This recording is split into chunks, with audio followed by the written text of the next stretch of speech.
Assalamualaikum warahmatullahi wabarakatuh. Waalaikumsalam warahmatullahi wabarakatuh. Bismillahirrahmanirrahim. Alhamdulillahirabbil alamin. Allahumma shalli wa sallim wa barik ala sayyidina Muhammad wa ala alihi wa ashabihi ajma'in, amma ba'du.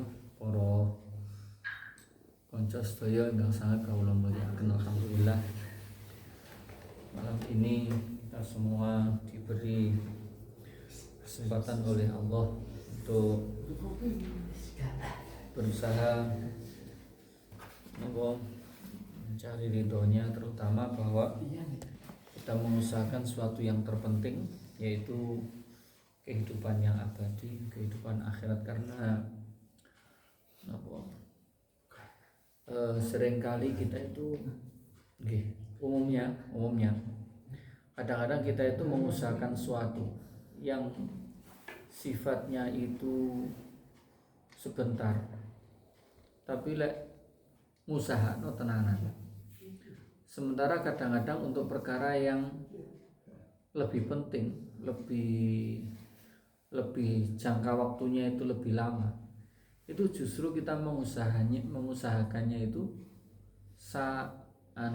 saenake atau ndak pate serius. Di antara contohnya ngeten, sing wong umumnya kadang wong nggih sing umumnya pandangan manusia lek napa kaya kehidupan kita itu kan ndak lama, paling uripe awake iki wis sekitar 60, 70,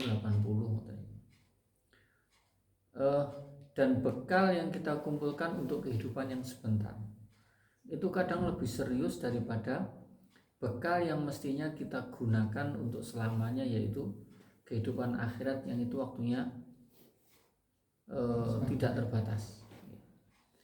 Nah, gampangannya ini, kadang arek sekolah iku lek ngusahakno tenanan, mulai TK, SD, SMP, SMA sampai S1, S2, S3, S-dong niku. Nah, niku lek ngusahakno tenanan, dan itu biasa kebanyakan orientasinya adalah bekal untuk kehidupan di dunia. Nah, kebanyakan ngoten iki. Umumnya orang itu berpikir itu untuk bekal kehidupan ya di dunia ini. Sementara sesuatu yang abadi, yaitu ngaji Quran, ngaji tentang fikih dan seterusnya, yang itu sebenarnya adalah kebutuhan yang abadi, yang pasti akan dibutuhkan oleh semua orang di dunia dan di akhiratnya. Tapi ngono iku biasanya ora patek tenanan. Pemane di umumnya di kampung ngono iki engko kelas 6 sibuk les, akhirnya ngajine prai. Nah, SMP malah blas. SMP wis gak ngaji. Bahkan di TPQ niku banyak yang sambat. Wis kelas 6 wis prai, apa wis mulai sering izin, begitu SMP prai. Apalagi SMA. Nah, apalagi SMA itu keseriusan kita untuk mengejar sesuatu yang abadi itu tidak lebih besar daripada keseriusan kita untuk sesuatu yang sifatnya sementara. Nah, itu sebenarnya perlu mindset kita untuk masalah ini itu sebenarnya perlu diperbaiki. Untuk yang abadi itu harusnya ngobrol luwih tenanan. Pun niku alhamdulillah Allah masih mengirimkan kita untuk serius dalam bekal akhirat. Bismillahirrahmanirrahim. Al-libas. Bab ini menerangkan tentang pakaian. Tentang pakaian.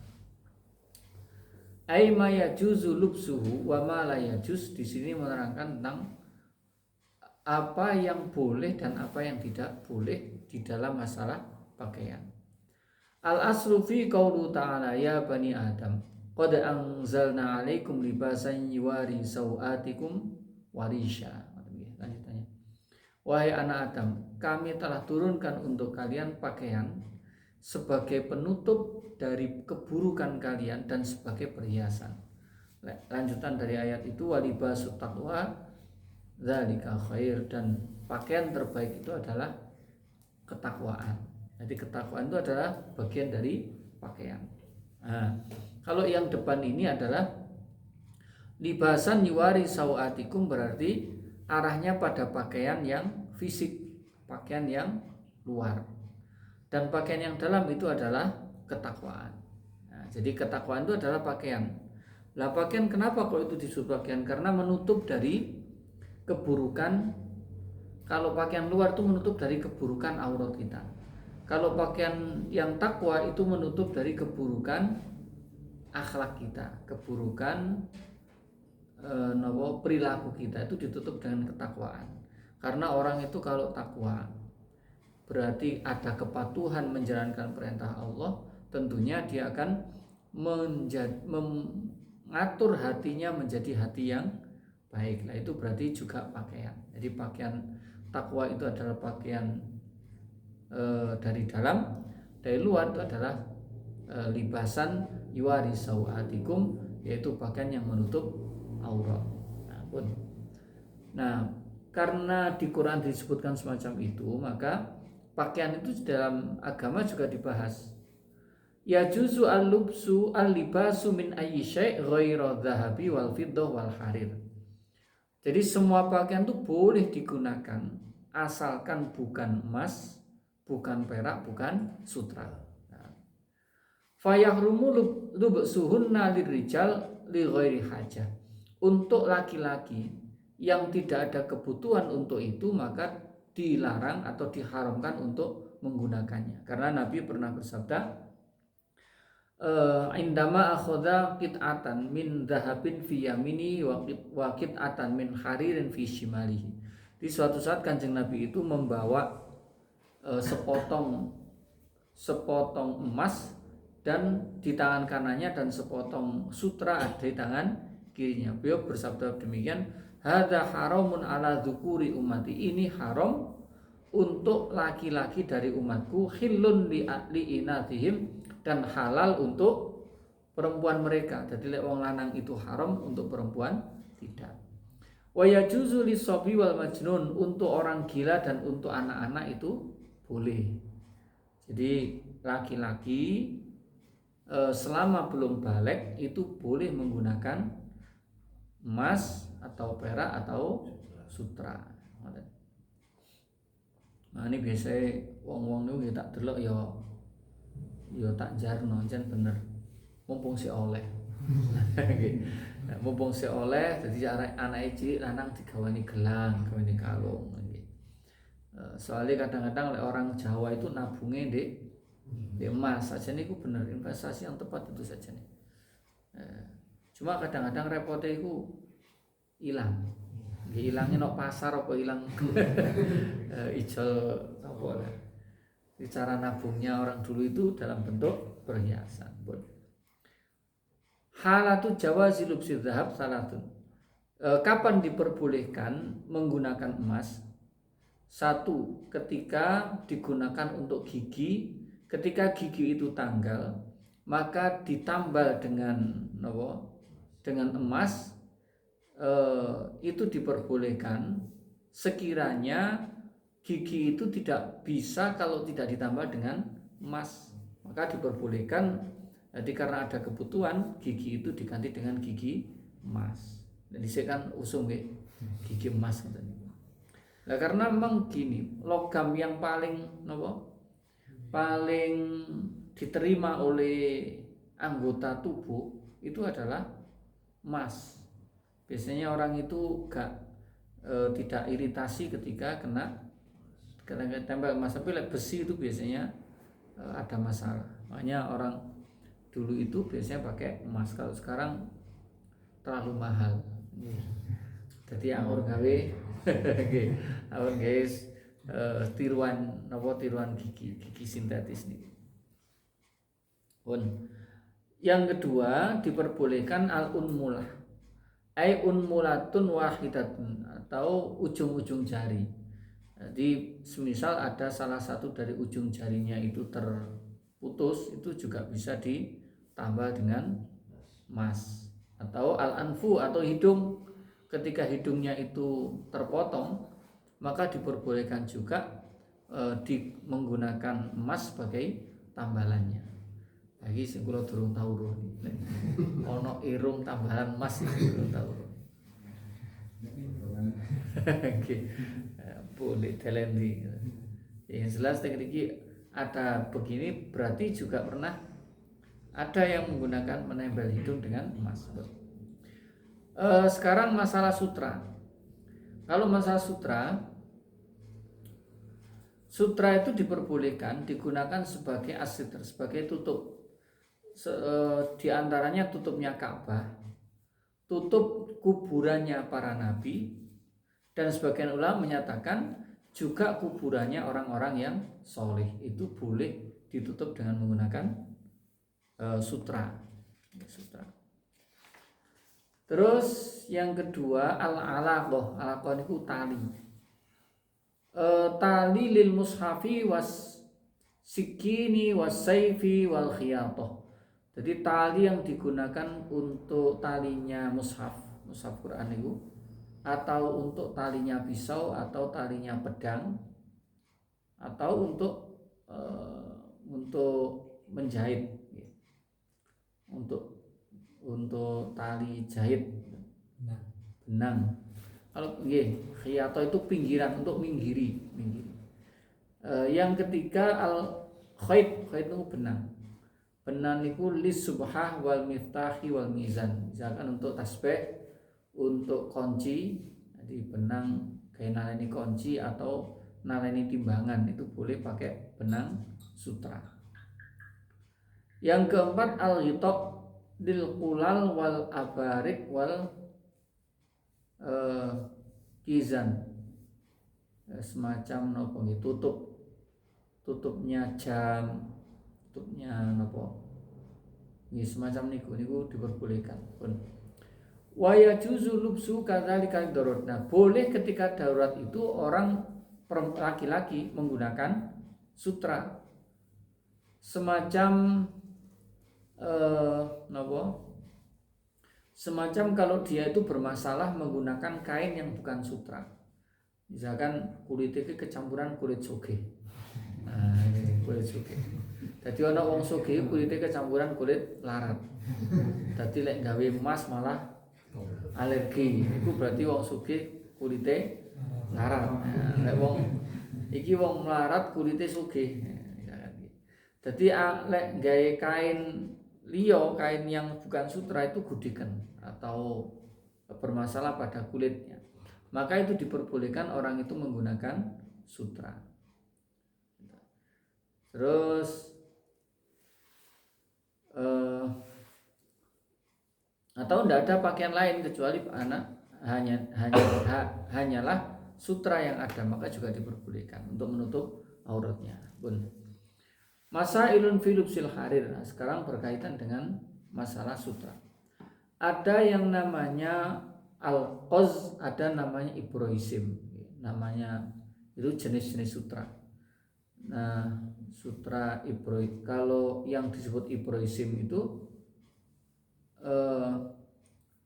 mana sajadhu al-duda, sesuatu yang dihasilkan oleh ulat sutra. Wa kharajat minhu wa yamaita, dan itu dikeluarkan ketika ulatnya itu sudah mati. Jadi mati, ditarik, diketokno ini sutra nih.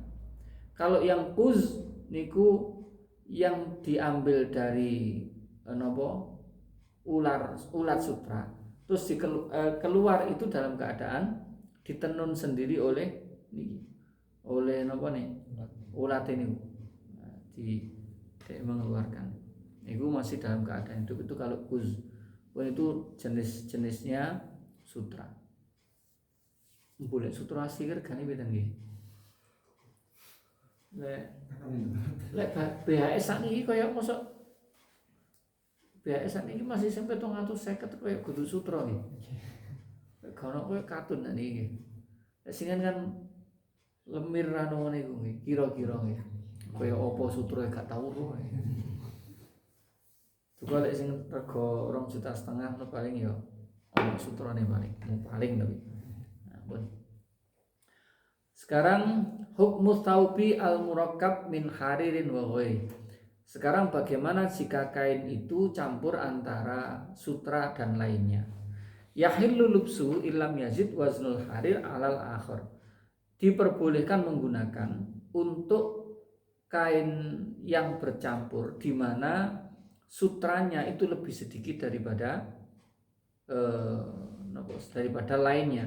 Misalkan sutranya 40%, apa jenenge katunnya 60%. Terus hukmut tatrif bil harir. Sekarang menginggiri kain dengan sutra.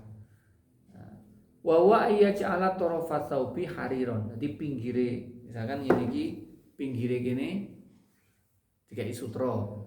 Jadi kelambine biasa tapi gini nih sutra di pinggiri. Nah itu fayahillu itu boleh asalkan tidak terlalu banyak.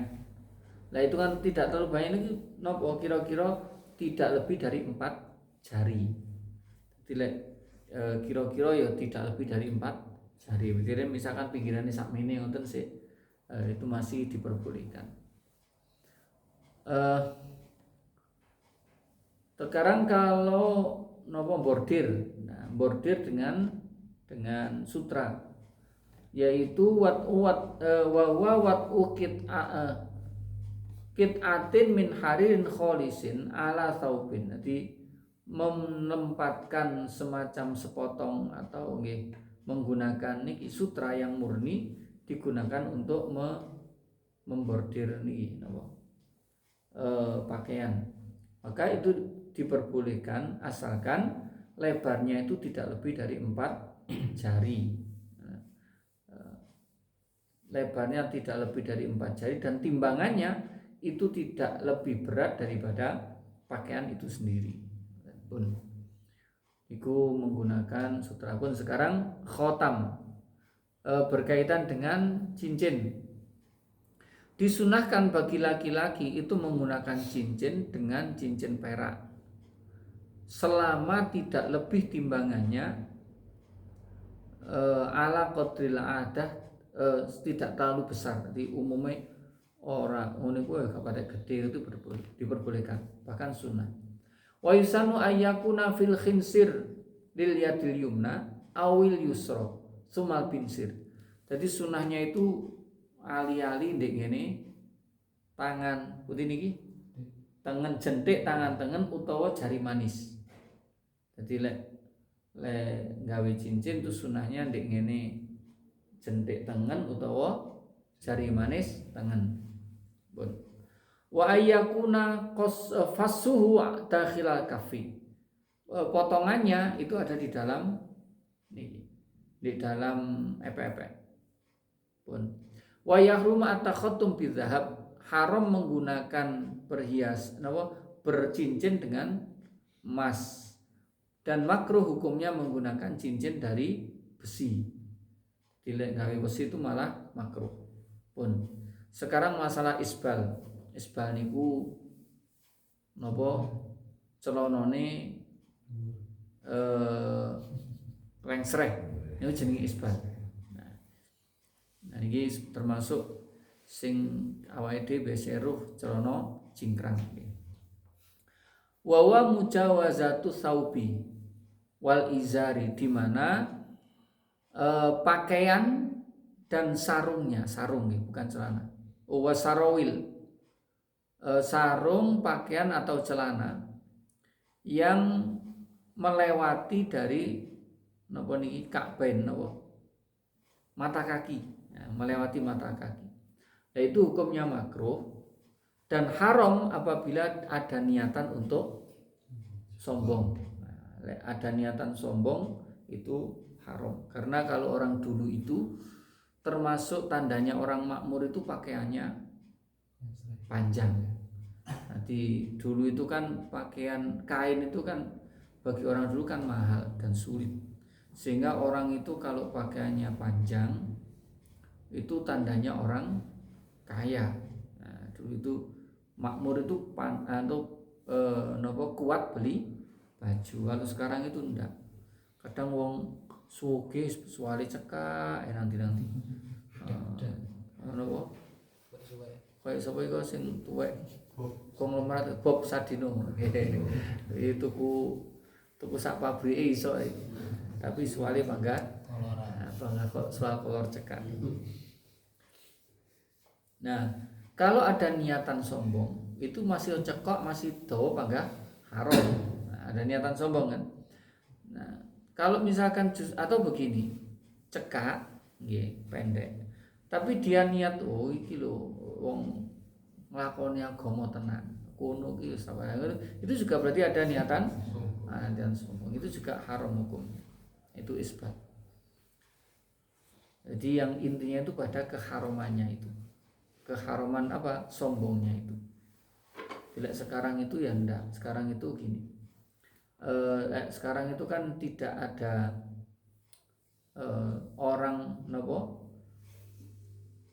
orang pakaiannya panjang itu kan tidak menunjukkan kekayaan. Sekarang kan bukan indikasinya bukan itu. Jadi ya pakai yang paling ketat ya ini makruh. Paling ketat itu hukumnya makruh. Tapi kalau yang panjang tapi ada niatan sombong itu yang haram. Pak panjang nutupi sikile sing gudiken. Nah, ya gak apa-apa. Kan ada hajat tuh. Nutupi sikile sing gudiken ben gak maksudnya ben gak kena kuman. Nah, itu ya enggak masalah. Jadi kan ada hajat. Kemudian berkaitan dengan ini al-imamah niku sing diuter-uter nih. Nah niku jenenge imamah. Yusannu lubsuha lisolati walit tajammul. Disunahkan menggunakannya untuk sholat dan untuk tajammul. Tajammul itu biar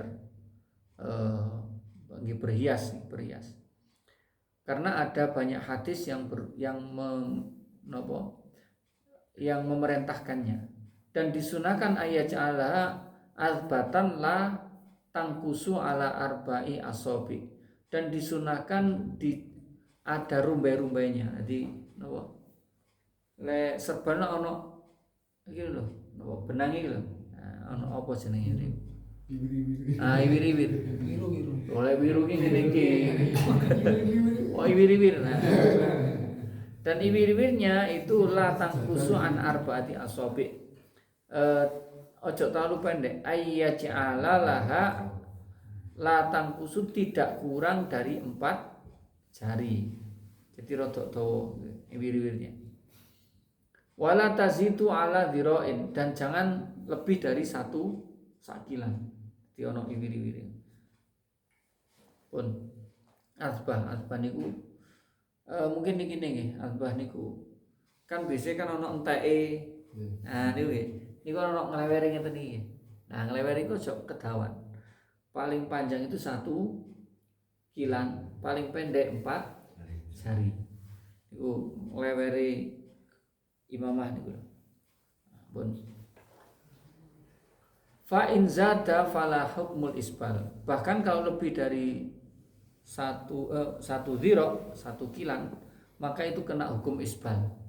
Jadi makruh. Wa yursiluha baina katifaihi au ala yaminihi au ala yasarihi. Terus nanti diklengserehno niku di lho katif niki kene entong. Nah, di antara entong niku mburi niki antara entong. Terus wala yukrahu labsuha bituril. Terus tidak dimakruhkan menggunakannya meskipun gak ono niki ne. Dimek muter tok ngoten nggih mboten napa-napa. Gak ono sing lembreh niku kena. Pun niku masalah imamah. Nek di Yaman itu imamah itu biasanya menunjukkan tingkat kealimannya. Untuk mungkin kayak profesor, itu nanti tumpukannya lebih banyak. Berarti sampai 5 ono sing mek 3 ono sing mek 2. Nek kula mek 1. Siji. Ya kira enggak mek 1. Imamah itu biasanya umumnya kadang sampai 8 sampai 9. Jadi semakin tinggi, semakin itu biasanya kealimannya atau kedudukan di tingkat pengajarannya itu yang paling tinggi. Niku selesai masalah imamah.